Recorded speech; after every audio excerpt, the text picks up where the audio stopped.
High friends, welcome to my channel Sanchita Vivek's रान्नाघर। आज आमी बानाबो चिकेन टेंगड़ी कबाब। तार जोन्नो निये निয়েছি चिकेन लेग पिसगुलो एकटु करे चिड़े निয়েছি যাতে মশলাটা ভালোভাবে ভেতরে যায়। আদা রসুন পেঁয়াজের পেস্ট করে নিয়েছি, তার মধ্যে দিয়েছি দই, দিচ্ছি পরিমাণ মতন নুন, এবারে দিচ্ছি লঙ্কার গুঁড়ো, এবারে দিচ্ছি কাবাব মশলা, এবারে দিচ্ছি লেবুর রস, দিচ্ছি খানিকটা দই। সব মশলাগুলো দিয়ে খুব ভালোভাবে মাখিয়ে নেব। এবার মশলাটা মাখিয়ে আমি 4 ঘন্টার জন্য ফ্রিজে রেখে দেবো।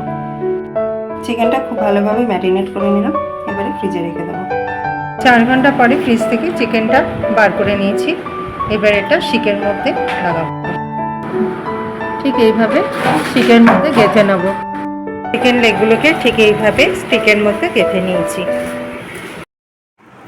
চিকেন লেগ পিসগুলো এবার ওটিজিতে দিয়ে দিয়েছি 180 ডিগ্রি সেন্টিগ্রেডে 20 মিনিটসের জন্য।